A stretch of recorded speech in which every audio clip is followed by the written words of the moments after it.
Imagine this. The year is 2077. Sirens scream across the city. Air raid alarms echo through the streets. People run in panic as nuclear warheads streak across the sky. You have minutes to survive. Your only hope is a vault. Massive underground shelters built by Vault-Tec promising safety from the nuclear apocalypse. Millions of people believed these vaults were humanity's last chance. They were told the vaults would protect them, that they would rebuild civilization, that one day they would return to the surface. But the truth? Many of these vaults were never meant to save anyone. They were experiments, social experiments, psychological experiments, cruel tests designed to push human beings to their limits. Some vaults collapsed into chaos, others became prisons, and some turned into nightmares so disturbing that their stories still echo across the wasteland. Today, we're diving deep into the darkest vaults in Fallout history. Vault 108 is one of the strangest vaults ever discovered. Most vault experiments focused on psychology, society, or survival, but Vault 108 was something different. It was a cloning experiment. Before the Great War, cloning technology had advanced dramatically. Scientists believed that one day it might be possible to duplicate human beings perfectly. Vault-Tec wanted to see how cloning might work in a long-term environment. Could identical humans form a stable society, or would something go wrong? Inside Vault 108, scientists began cloning a man named Gary. Gary was chosen as the base genetic template for the experiment. At first, the cloning process appeared successful. Multiple copies of Gary were created. Each clone looked identical to the original. In theory, they were perfect duplicates, but cloning isn't as simple as copying DNA. Small errors began appearing in the process. With each new generation of clones, the genetic degradation became worse. The Gary clones began showing signs of instability. Their behavior became erratic. Speech patterns broke down. Many of them lost the ability to communicate normally. Instead of full conversations, most of the clones could only repeat fragments of language, and eventually, almost every clone began repeating a single word. Gary. Some clones said it softly. Gary. Others said it with confusion. Gary. And some shouted it loudly while attacking anyone they saw. Gary. Over time, the number of clones grew. The vault slowly filled with identical faces, identical voices echoing through the corridors. The scientists running the experiment lost control of the situation. Clones became aggressive. Violence spread throughout the vault. Eventually, the Gary clones overran the entire facility. Every hallway, every room, every corridor became filled with identical figures wandering through the darkness. Centuries later, explorers who enter Vault 108 encounter something truly unsettling.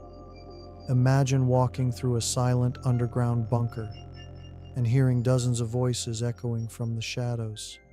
Gary, Gary, Gary. Every corner you turn reveals another identical man staring back at you. The vault became a twisted maze of clones. Some wander aimlessly, others attack immediately, and none of them seem to fully understand what they've become. What makes Vault 108 so fascinating is how absurd the situation feels.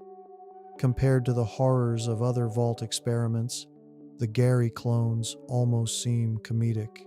But when you stop and think about it, the story is actually pretty disturbing. An entire vault population replaced by copies of one single person. Hundreds of identical minds trapped underground, each one slowly degrading over time. Vault 108 wasn't just a cloning experiment. It was a reminder that even the most advanced science can spiral out of control, and sometimes the strangest vaults are also the most unsettling. Vault 11 is widely considered one of the most disturbing vault experiments ever created. The experiment seemed simple. Every year, the residents of Vault 11 were required to sacrifice one person to the vault's central computer. If they refused, the system would kill everyone. At least that's what the vault residents were told. So the community began holding elections. Someone had to die each year to keep everyone else alive. At first, people volunteered, but eventually that stopped. No one wanted to be the sacrifice, and that's when the politics began. Campaigns were created. People manipulated votes. Blackmail and bribery became common. Entire factions formed inside the vault. The annual sacrifice became a brutal political game. People voted for enemies, people voted out of fear, people voted to protect themselves. Over time, the vault turned into a nightmare. Riots broke out, murders happened, trust disappeared completely. Eventually, only 5 residents remained alive. They decided to stop the sacrifices. If everyone had to die, then they would face it together. But when they refused, the vault computer congratulated them. The entire experiment had been a test. Vault-Tec wanted to see if people would refuse to sacrifice someone for the group. If the residents had refused from the beginning, everyone would have survived. Instead, fear destroyed almost the entire vault. Vault 101 is one of the most famous vaults in Fallout history. It's the vault where Fallout 3 begins. Unlike most vaults, Vault 101 had a single rule. It was never meant to open. The residents were supposed to live underground forever, generation after generation. The Overseer controlled everything: education, jobs, security, movement throughout the vault. Curiosity about the outside world was discouraged. Residents were taught the surface was completely uninhabitable. Leaving meant certain death, but eventually people began asking questions. Why couldn't they leave? What was really happening outside? Everything changed when James, the lone wanderer's father, escaped the vault. His escape triggered panic. Security forces cracked down. The Overseer tightened his control. Friends turned against each other, and the society inside Vault 101 began to fracture. Vault 101 proved something interesting. When humans are isolated long enough, they either accept the system or they rebel. Vault 22 might be one of the creepiest locations in Fallout New Vegas. At first glance, the vault looks beautiful. Green plants grow everywhere. Vines crawl across the walls. It almost feels peaceful, but something is terribly wrong. Vault 22 was designed to test advanced agricultural technology. Scientists were creating crops capable of surviving after nuclear war, but the plants mutated. They developed parasitic spores. These spores infected humans, slowly transforming them into creatures known as spore carriers. The infection spread quickly, through the air, through food, through contact. The vault residents tried to contain it. They sealed off sections of the vault, but it was already too late. Today, Vault 22 is a twisted jungle filled with infected creatures and deadly plant life. Vault 34's experiment focused on one question: what happens when a society has unlimited access to weapons? The vault was filled with guns, rifles, shotguns, explosives. At first, everything seemed stable, but tensions slowly grew. Arguments escalated, and eventually those weapons were used against each other. During one violent conflict, the vault's reactor was damaged. Radiation flooded the halls. Many residents fled into the Mojave wasteland. Others were trapped inside. Today, Vault 34 is filled with radiation, feral ghouls, and abandoned armories, a society destroyed by its own weapons. Vault 75 is one of the most disturbing vault experiments ever discovered in the Fallout universe. It was hidden beneath Malden Middle School, just outside Boston. When the bombs fell in 2077, families rushed into the school, believing it was simply an evacuation point. Soldiers guided them into the basement where a secret vault entrance waited. Parents believed they were bringing their children somewhere safe. But the moment the vault doors sealed, everything changed. The adults were separated from their children. At first, The vault staff told the parents it was just a temporary procedure. They claimed the children needed to undergo special testing before families could be reunited. But that reunion never came. Instead, the adults were quietly executed. The children were told their parents had died during the evacuation. From that moment forward, Vault 75 became a brutal experiment in genetic selection and forced evolution. The children were placed into an intense training program. Their entire lives revolved around performance. Education wasn't just about learning history or science. It was about identifying the strongest and smartest individuals in the population. Physical training became brutal. Combat simulations were common. Psychological evaluations were constant. Every child was ranked. Those who performed well were promoted to higher levels within the vault. Those who failed simply disappeared. The truth was horrifying. The vault scientists were selecting the best children to become breeding stock for a genetically superior population. Those considered weak were eliminated from the program entirely. Over time, the vault's population was slowly refined, stronger, smarter, more capable. But this came at the cost of countless children who never survived the process. Eventually, the system began to break down. Some of the children discovered the truth about their parents. Others began questioning the constant disappearances. Eventually, the vault erupted into rebellion. The experiment collapsed, leaving Vault 75 abandoned. Today, the ruins of the vault still exist beneath the school. Training rooms sit silent, dormitories remain frozen in time, and the echoes of that cruel experiment linger in the dark. Vault 75 proved something terrifying. Vault-Tec wasn't just studying human behavior, they were trying to engineer a new version of humanity, no matter the cost. Vault 87 may be one of the most consequential vault experiments in the entire Fallout universe, because the disaster that happened here didn't stay inside the vault. It spread across the wasteland. Before the Great War, scientists had been developing a powerful biological agent called the Forced Evolutionary Virus, or FEV. Originally, the US government believed FEV could create enhanced soldiers, stronger, more durable, more resistant to radiation, but the results were unpredictable. Vault 87 became one of the primary testing facilities for the virus. The experiment was simple: expose human subjects to FEV and observe the transformation. At first, the scientists conducted controlled tests, but the virus quickly proved impossible to contain. Those exposed to FEV didn't die, they transformed. Their bodies grew larger, muscles expanded dramatically, skin thickened and turned green. The virus rewrote their DNA. These mutated humans became something entirely new, super mutants. But the transformation had side effects. Many subjects lost their intelligence.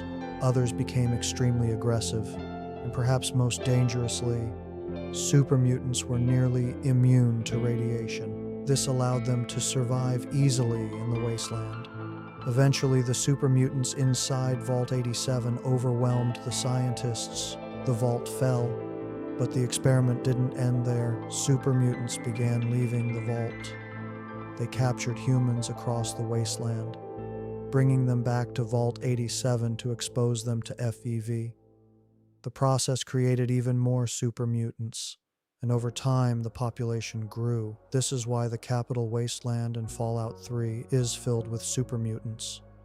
Vault 87 became the birthplace of an entire species, a species that still haunts the wasteland centuries later. Vault 106 might be one of the most psychologically disturbing vaults ever built. Its experiment focused on one terrifying idea: what would happen if an entire population was exposed to long-term hallucinogenic drugs? Shortly after the vault sealed, the experiment began. A chemical compound was released into the air through the ventilation system. The residents never knew. At first, the symptoms were mild: strange dreams, minor hallucinations. a feeling that something wasn't quite right. But over time, the effects intensified. People began seeing things that weren't there. Friends appeared as enemies. Shadows moved in impossible ways. Paranoia spread through the population. Residents accused each other of conspiracies. Arguments escalated. Violence followed. Within weeks, the vault had descended into chaos. Some residents lost their grip on reality completely. Others barricaded themselves in rooms trying to escape the hallucinations. Eventually, the entire vault collapsed into madness.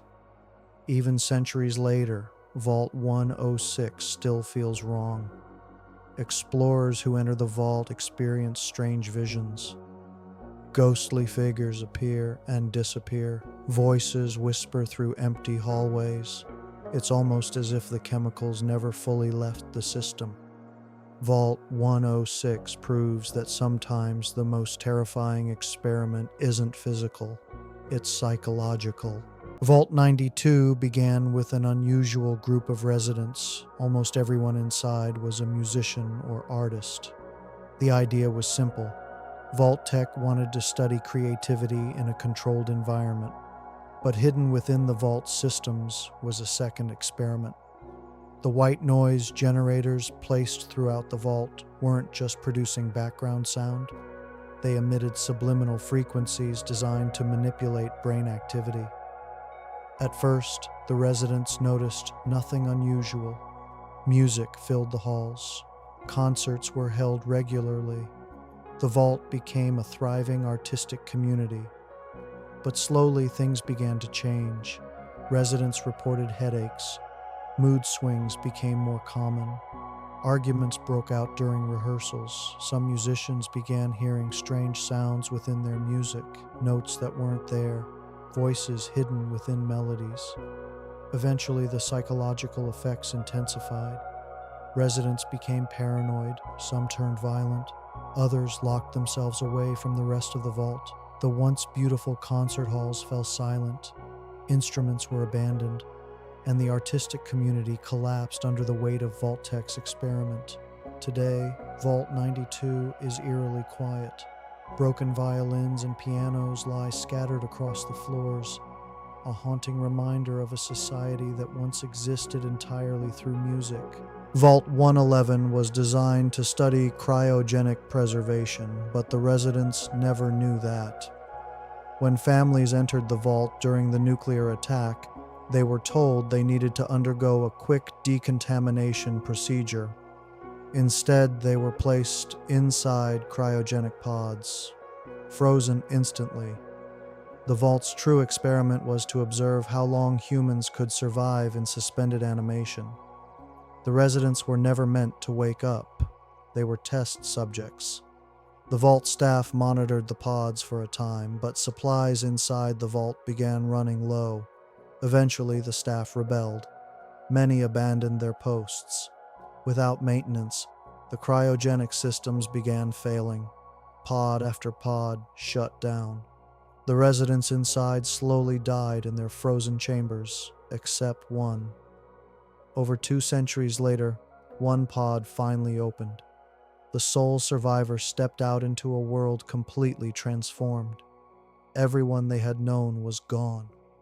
The civilization they remembered no longer existed. Vault 111 didn't just test cryogenic technology. It created a survivor trapped between 2 worlds, the past and the wasteland. Vault 118 was designed for the ultra-wealthy. Its residents were some of the richest people in pre-war America. But the experiment inside this vault focused on something unusual: human immortality through robotics. Some residents transferred their brains into robotic bodies. These robotic hosts allowed them to survive indefinitely. In theory, they could live forever, but immortality came with consequences. Over time, many of the robotic residents began losing their sense of identity. Some forgot they had ever been human. Others clung desperately to their old lifestyles: luxury dinners, high society conversations, elegant parties, all happening in a vault hundreds of years after the world ended. Vault 118 became a strange robotic aristocracy frozen in time. A final reminder that even humanity's richest citizens couldn't escape the strange experiments of Vault-Tec. Before you head back out into the wasteland, I've got a quick question for you. Out of all the vaults we talked about today, which one do you think was the most disturbing? Was it the brutal genetic experiments in Vault 75? The endless clones wandering the halls of Vault 108? Or maybe the horrifying super mutant experiments inside Vault 87? Let me know down in the comments. I'm always curious what you guys think. And if you enjoy deep dives into Fallout lore, gaming mysteries, and stories from the wasteland, make sure to hit the like button and subscribe so you don't miss the next video. There are still tons of vaults we haven't explored yet, and some of them are even darker than the ones we talked about today. So if you want to see more Fallout lore like this, stick around. And until next time, stay safe out there in the wasteland.